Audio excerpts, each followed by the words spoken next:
I made an album in 21 days straight onto my iPhone. GarageBand is the DAW that I use.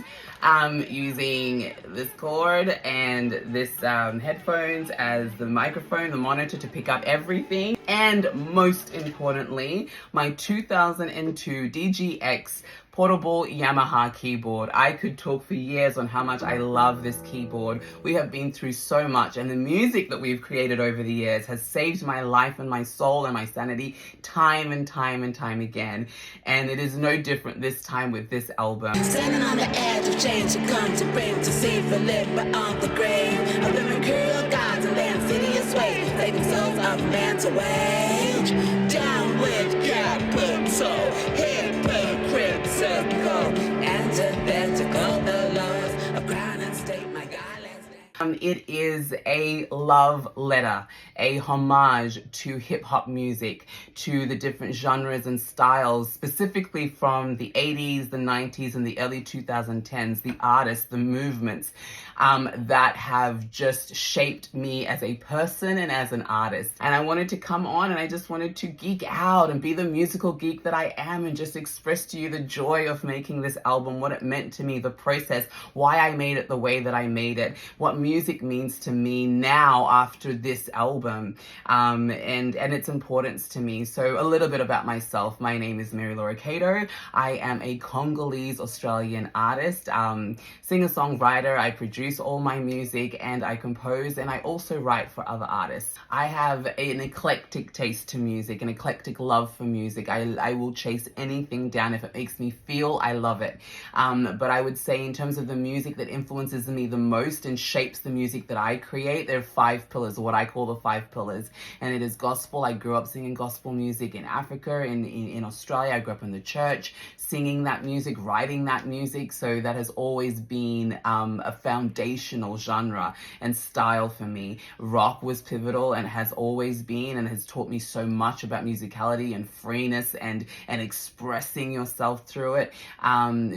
Jazz, blues, again, just the playfulness of those genres, the ability to allow the music to tell a story and not get in the way of it. And then it's hip hop, and hip hop has been so central from a young age, growing up in Africa with my 3 brothers. And I grew up in Zimbabwe, in Harare. I didn't have to know it. I didn't have to go through a struggle to be able to relate to that music, to hip hop, to relate to the storytelling, to the music, to the movement, to the poetry of it all. Because for me, hip hop will always be, and rap will always be, the finest when it comes to musical expression, the finest expression lyrically, because it genuinely is poetry in flow. And as a poet, as a writer, so I'm also an author. I write books, I write poetry, and I'm a visual artist. I paint, and I've had the absolute pleasure and honor of being able to sell some of my art and put on a few exhibitions. And it has just been profoundly amazing to be able to express myself in all those mediums. But through all those mediums, the core one is music. Music is my soul's preferred language, right? We all have a preferred language to express ourselves, and for me, it is the ability to tell stories through music, and hip hop for me is the greatest way that I love to receive stories in music. There is something so immersive and so relatable about it, and it's not just about the rap or the flows or the cadence or the beats. There is so many layers to that culture. There is revolution in it. Vocals and trumpets, ready in 2. It's all about the money you paid the piper, to fame the fire, to frame the liar. It's all about the money you paid the fact check, to change the facts, yeah, not grave that off bones. It's all about the money you paid the tax here, that carry the guns, we play guns and homes. It's all about the money they're taking their land of ancient bloodlines and ties to do. When I released my first EP last year in March, that was triumphant. That was beautiful for me because I lost my voice for 3 years when I gave birth to my son. And so losing my singing voice, and that was like a loss of myself. I was grieving. I had to grieve that because for the longest time I believed I wouldn't be able to do it again. And I healed my voice, and music saved me, right? Music came into my life and saved me and healed me, and I began to just sing and play again and write again. And every time I'd write a song, I would think, oh, somebody else is going to sing this one day, because I still discounted myself, and I kept going, and then my voice healed, and it's still healing. And I released that EP last year, and it was so beautiful for me to do that, because it was my way of saying, hey, this stage, this arena of life that I scared me for so long, right? This arena upon which I thought, oh, I couldn't enter that space. I'm not good enough. I don't have enough. No one knows who I am. Maybe I don't have anything interesting to say. I was able to step out and go, this is what it was made for me. I was made to do this. And the joy of knowing that I'm able to create music and share it with an audience and have that beautiful relationship was everything. And then life happened, as life does, last year. And it was just probably the darkest period that I ever went through. And a lot of the details of that still remain the same, right? Despite the smiles and the enthusiasm and everything that is genuinely beautiful about the music in my life, it is there, and it has saved me from the darkest of dark last year. Things that I had to face with my son and my health, receiving horrible diagnosis that force you to look at your mortality and force you to realize that our days are numbered. And that's not to be morbid, and that's not to garner sympathy. That is just the realities of what I'm living with, but it is also the realities of what millions of people live with every day, and they get up and they have to live, because as long as there is breath in my lungs, I must live. And I hearken to one of my favorite Psalms in the Bible, and I think David is saying, as long as I have breath, I must sing. And that is the way that I feel when it comes to music and to art, that as long as I have breath in my lungs, whether it is in pain or without pain, whether it is in sickness or in health, so long as I have it in me, I am going to express it, because it is in the expressing and the creating of it that I am kept alive, that I am kept sane. And I went through this period of rejecting the artist in me, because it felt like, what was the point of all of that art when what was happening to the soul that I love the most, which is my son, was so horrendous? Like, what could any of that do to save him? It couldn't turn back the clock. And when you are changed that much by something that brings you immense grief and brings you to the edge of your sanity, you're forced to really look at what life is and what really matters. Counting stars, wishing for more than the crumbs left from the banquet of rulers who despise the free and conceal the truth of our impossible light and impossible love that can tear at the seams of what seems real. For me, what this album meant in terms of the message was when you're in a place where you have nothing but pain and trauma and facing your mortality, spend hours and hours crying and screaming. I would leave my boy with my mom, and I'd just drive around the corner to my favorite bush spot, and I would just sit in the car. I would get out and I would just scream at the trees and cry and just let the rage and the pain of it all come out that was overwhelming me. And I was forced to look at all the things in this life, all the things I had believed, all the messages, all the systems, all the powers, whether in all of life, that are antithetical to my highest expression of myself. And so I would just spend time writing and penning what that is and thinking, and that phrase, antithetical, the laws of crown and state, would just go over and over and over, because there are so many laws under crown and state, which we all exist, right? In this world bound by power and capitalism, greed and religion and all of these powers that, and all of these systems, that it was this cry, this revolutionary cry, this F-U to the man, right? Which hip hop embodies from its grassroots, was a revolution, an insurrection against the systems and the powers that were antithetical to the lives of those telling their stories. There was so much that was up against them, and what people all around the world, regardless of age and genre and sex and culture, were able to relate to was that spirit, that when you have the boldness to take art to say F you to a system or to a belief or to a people or to a power that is antithetical to your genuine expression as a human being.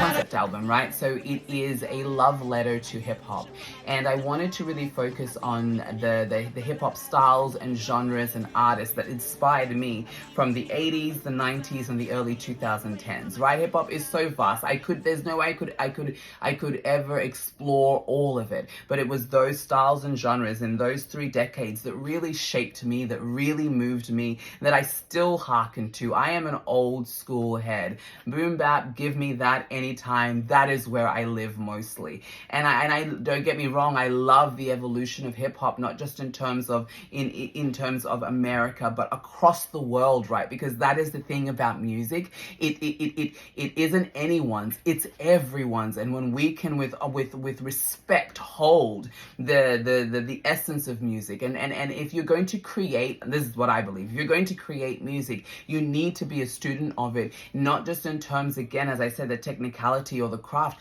but what about the history of that genre? Do you study the artists that have come before you? Do you honor them? Do you understand what they were trying to say? Do you make that a part of your tapestry when you create art? Anyway, that's the way that I like to look at it. So the musical foundation for all 7 songs on this album is just the basic drum loop.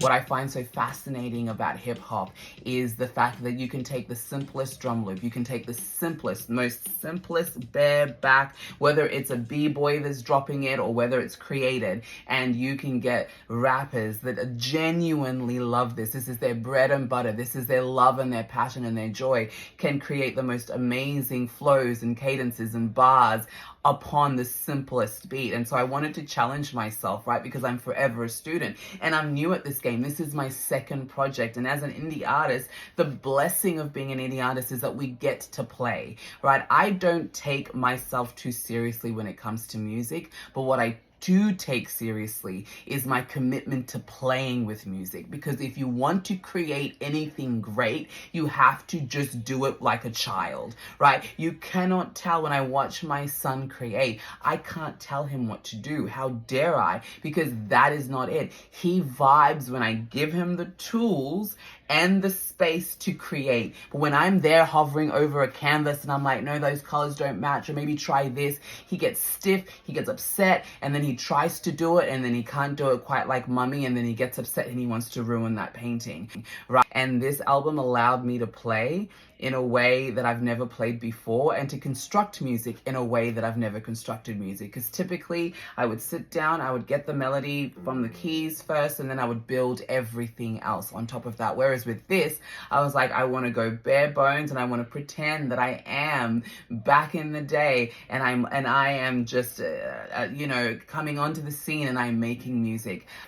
But this one in particular, I wanted to actually record it on one of those old school recorders, the ones that you have to press the play and the pause button down at the same time, because that's what I used to record my music on when I was a kid, right? That's all that was there. And so I wanted to do it that way, because just the texture and the sound of it as well. I wanted it to be as analog, as tape-like as I possibly could, I didn't want it to be fancy. I wanted it to be raw. I appreciate that, right? I think in a world where industry demands for artists to always present their most polished self in order for them to shine, and there's nothing wrong with that. I love a good polish. I cannot wait till I'm making music in an actual studio and not in my bedroom or recording vocals in my car or my bathroom. I can't wait for those opportunities to when, as I grow as a singer, a songwriter, as a producer, as I grow in my craft. I can't wait to experience making music with better resources and no limitations necessarily monetarily, right? We can all dream, but whilst I'm here, why despise what I have? Because I think that's the magic of art, is you take what you have and you create something out of nothing, right? Whatever the tools that you have, whatever voice, whatever talent, whatever ability, whatever knowledge you have, you use it and you create something. And that is the magic of art. The DGX200 has about 210 drum loops and about 20 in the hip hop genre. So I just played them all over and over and over again and picked out 7 that I found really interesting. And then I just, spent a day just listening to them on repeat and just kind of picking a top line here and there. And it was such a learning curve to realize how much you can create from nothing. I have the greatest respect. I have the greatest respect for hip hop artists. I have the greatest respect for rappers. I have the greatest respect for the flow and the cadence and the ability, because it's one thing to write bars, right? I am a writer. Words are my thing. So I can write the words. I can write the bars, but this experience taught me a whole other level of musicality, of vocality, of lyricism, of enunciation, is when you have to take these bars that you've created, these words, and then you have to fit them into the rhythm, not in a way that fits, right? In a way that sounds genuine, in a way that sounds interesting, whether you're riding the beat or you're chasing it or you're just in front of it, whatever, or you're sitting right in there, wherever it is. This taught me a whole nother level. Like, I'm a better vocalist because of it. I understand rhythm and music. Pardon me. So much more now that I have done this project. And I said before, like, we are learners, right? If you love the art that you do, study it, right? Study it. For me, I fell more in love with hip hop throughout this process, because it forced me to really listen to it again from a different place. If you're going to write a love letter to something or someone, you better know who you're writing that love letter to, right? Otherwise, it's just vibes and feels, right? Otherwise, it's a bit empty. And so I wanted to become a student again, from the side of now being a student that's going to create the music that just absolutely means so much to me. So, and there's 7 songs, and so there's 7 areas of antithesis that I kind of explore. And I kind of took it like writing like an essay. I love learning. I'm a geek. I love researching. I love learning something new. And I am an academic as well. Like, I love writing a good thesis. I love writing a good paper. I always have. Again, I'm words are my weapon. If I have anything that is, I would say, is my finest or sharpest tool, it is my words and my ability to communicate those words. And so I wanted to really layer on that with every song. I wanted it to be an exploration, like an essay, like a thesis on a particular area. And I needed to also tie it into a particular style and an era, and also draw influences from the different artists that create music within that hip hop style or genre.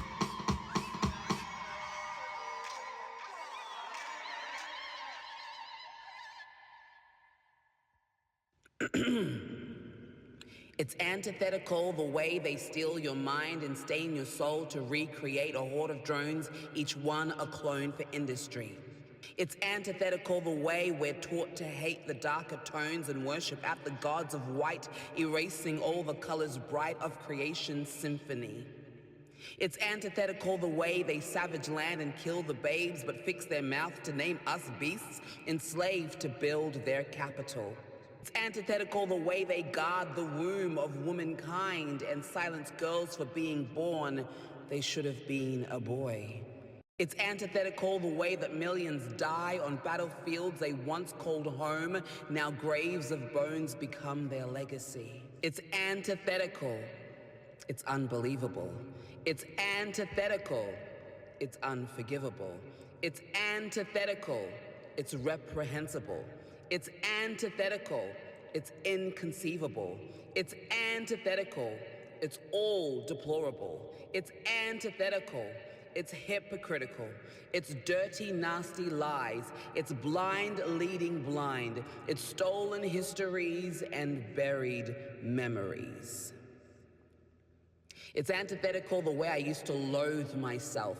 First I was too much, then I was too quiet, then I was too black, then I was too fat, then I was not enough, so I played the part of the lesser me to disguise the pain of the inner soul screaming out for love, reaching out for home. Now I find myself born again in truth that I am enough, and this life is mine, and my soul is mine, and my heart is mine, and my body is mine, and my hair is mine, and my joy is mine, and my pain is mine, and my voice is mine, and my art is mine.